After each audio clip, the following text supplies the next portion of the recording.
Great Scott! Great Scott! Great Scott!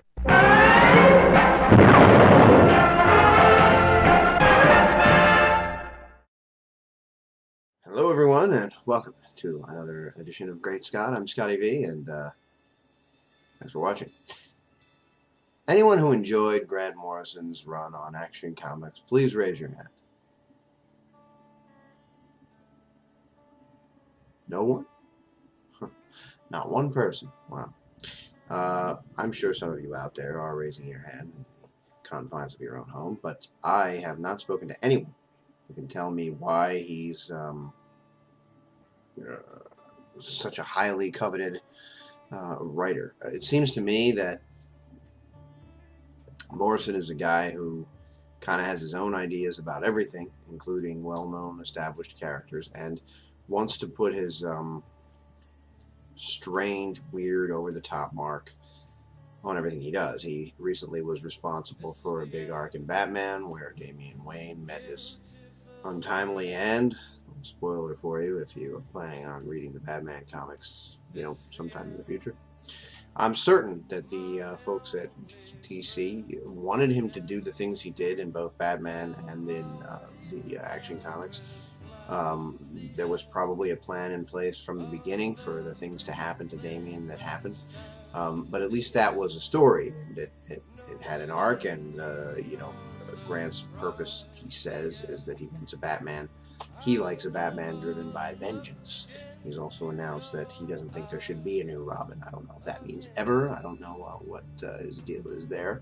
And I also, the way I feel about it is he's just a writer on whatever arc he is on, and he shouldn't have that much creative control. Now, that could be just his opinion, and I know a lot of people who don't like Robin. I know a lot of people who like time travel stories. I know a lot of people who like ultra dimensions and things. But it seems to me that his entire run on Origin, which was supposed to be on Action, which was supposed to be an origin tale, was supposed to be accessible to new readers, was supposed to be able to help people that hadn't read comics to get back into, either get back into if they had read before, or if they were brand new to comics, to be able to get in and read without having to know any backstory, and be able to understand the story and get into it. I'm an ongoing fan. I know who Mxyzptlk is. I understand who Superman is in general.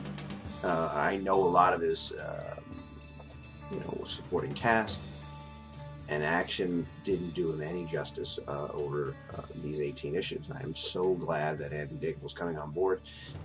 Based on some of the things I've heard him say, I wish he was staying for longer. I don't know what kind of a shakeup is going on over there. It seems like there's always something happening at DC Comics.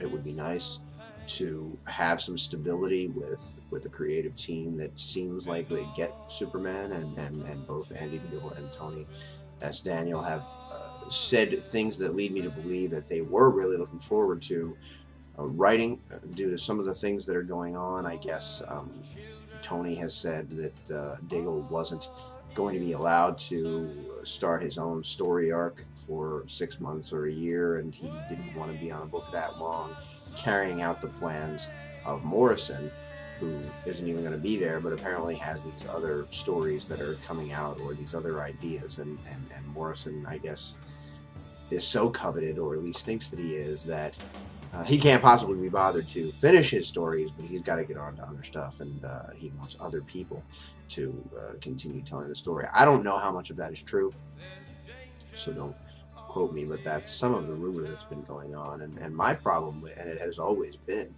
to an extent, it goes on with Jim Lee, and that is that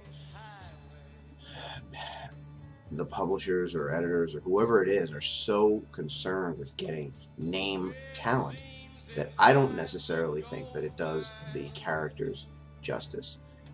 We were supposed to help sell comics to new people, and I've talked to several people who were already into comics who have introduced these books to some of their friends, hoping to get some popularity going for Superman, and they've been confused out of their mind, and it's causing them to lose interest in learning about a character like Superman, because it seems so convoluted, so out of control, and just so it's just, I don't know, it's self-aggrandizing, I think, for Morrison, for whatever reason, for him to do what he does, and he seems to love just being out there, and you know, that could just be the way his mind works. Some people have, you know, a lot of crazy things going on inside their mind, but I don't think it worked, and I'm very glad to see that Morrison is off, and I really think that people need to get better understanding of some of these creators. I mean, I'm not really sure that Diggle is a superstar, but as I said, based on what he was saying about Superman, I think he's a better man for the job, and I don't need a superstar. What I need is a good story. I understand they're trying to find ways to sell books, and Grant Morrison is a big name, but I don't necessarily understand why. I haven't read a ton of his stuff. I read some of the stuff a few years ago, I guess, on one of the Crisis books, and you know, the Crisis books are time travel, timeline screwed up books to begin with. That's the whole point. They're you know, restarting or relaunching or destroying a timeline. But it seems like Morrison can't write just a story showing us Superman, showing us his character, showing us his world, and kind of telling us who he is, without getting into strange, weird, cartoony bubbles and different timelines and dimensions. So I'm just glad that it's finished, and I think we've had almost 2 years of a wasted opportunity with trying to relaunch Action Comics and still not really understanding what the deal is with Superman. Thanks for leaving, Grant Morrison. Anyway, thanks for watching, everybody. And remember, always look up to the sky.